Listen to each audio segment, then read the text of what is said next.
Promised on the line to be joined by a media personality, former radio presenter, and the president of Mabinga, Kamgale Enkandla.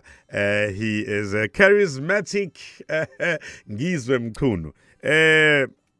Nyanda Mkhonto. Yes, good evening, my people. How are you? We're fine, Mkhwane. How are you? Yes, it's President here. I don't want to be introduced as a former radio presenter anymore because to me that is insulting my current position that I'm occupying as the president of Mabinga Nation.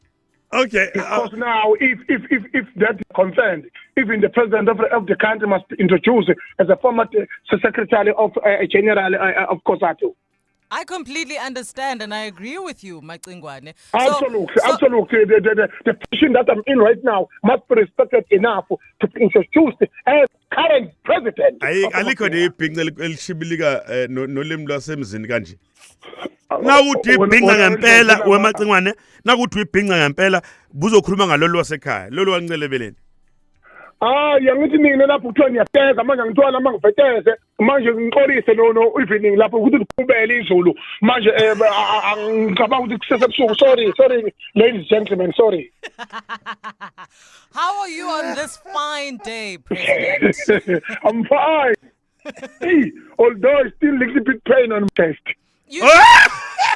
There's still pain on your chest. Listen, President, I completely understand because I'm also asthmatic.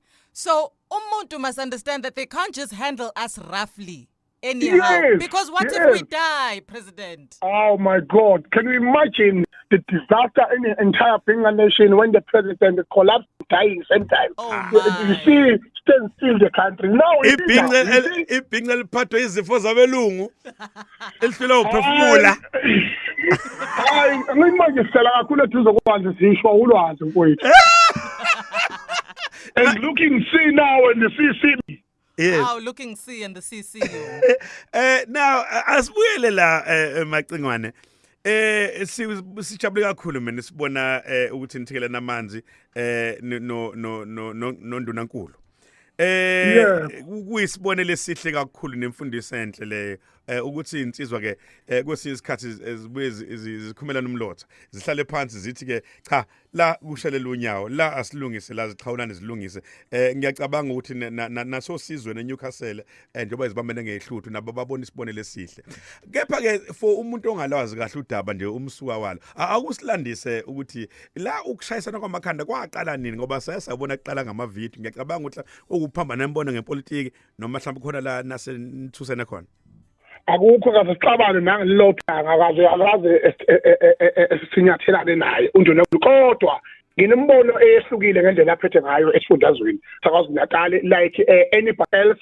Mina ngumuntu wamaqiniso njengomongameli waMabinga isizwe sami ngifuna isihlupheke. Angifuni isihlupheke ngoba okwamanje ngumongameli na budget uNkulunkulu wami ibudget iphethwe abantu abangafanele yena nini. Ngakho ke leyo budget ke mangabe ibonakala engafakiwe endaweni efanele ingene kuzona emkhakheni wezamaciko nasemkhakheni wabantu abahlupheka abengenawo ama conflicts, mina fanele ngikhale njengomongameli ngikhalela abantu isizwe sabo bamkhulu ukuthi hayibo siyahlupheka manje ke as a leader you accept punches from the society, you don't throw punches to them.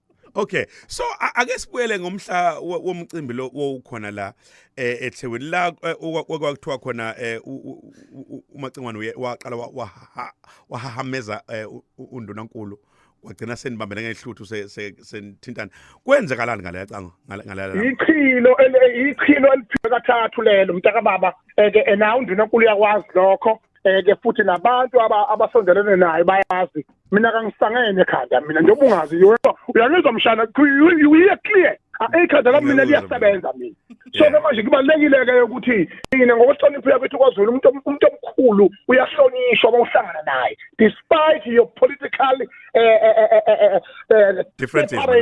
Yes, point of view. You see, manje kubalekile ke leyo ukuthi imbono yami yezepolitiki nangendlela aphethe ngayo nokukhala kwami uma singakhali kuye njengobaba wethu wasifundazwe sewukhala kubani inyembe zifanele igobhoze ziye kuyena ukuthi ifresh noma seyibanda akabayethu leyo ukuthi afika kanjani amazwi kuyena because umholi samkhethayo eke wafunga futhi ke uthi yosimela ihlanya noma singahlanye azikho ini ihlanya ngakubo nje ezezoshaya uhlanya luyisibuzisa lichawa Manje into ke uthi ke emveni kwalokho ngamhlonipha enough and then waphinde futhi kwalokhu nje akukho la sanyathela nakhona naye ngicabanga ukuthi eke mayisebona mina mhlawumbe ukuqhubeka kwesathi hayi wabe sebona nje ukuthi mhlawumbe ecasula izinto ayibona emavidweni engizenzile wayesehluthuko lo moya without me throwing insult to him.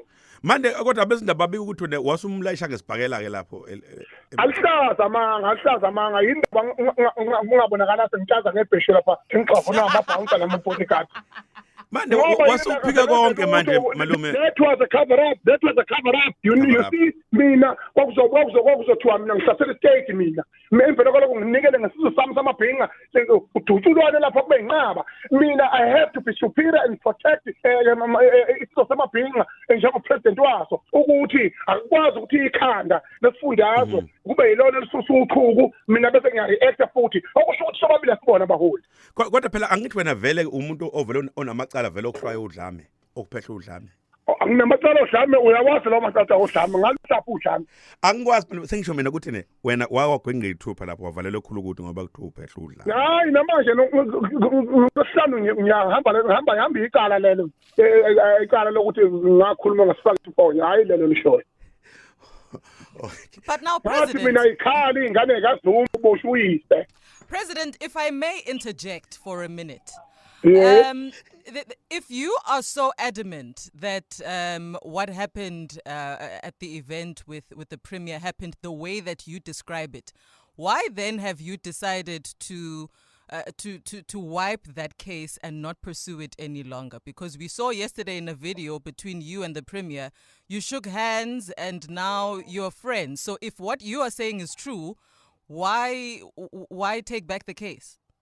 Lalela ngane yakwethu yonke into nalapha emsebenzini niyaba nenkinga labaphathi naboproducer lihlale phansi uxolelwane uma we can't divorce peace as a part of our daily life because esizophila ema-Iraq siphile ko-Russia nako-Ukraine because ayikho into solution in any battlefield despite sitting down and iron up those differences and shake hands and carry on with life. This is a very, very, very, very minor, stupid case that was not even supposed to take place from the beginning. Therefore, we are facing mass challenges in the country that we should be addressing instead of what we are saying about all. Sinebala icala lokuthi ngashawa icala lokuthi wathini kimi evidweni. Actually, that's one abaholi. We may as well quit and become a high school boys. Kodwa nawe malume wambiza ngomoya omubi uNdunankulu. I have all right to say anything. He's my leader. He owes me freedom. He owes me economy. So, and I will continue to do so as long as he is not doing the right thing. Uzophinda ke malume phela ke manje sexoxiwe le ndaba yalokho. La bengayini kwequlwana lapha. We're going to awuphilile nje malume wena.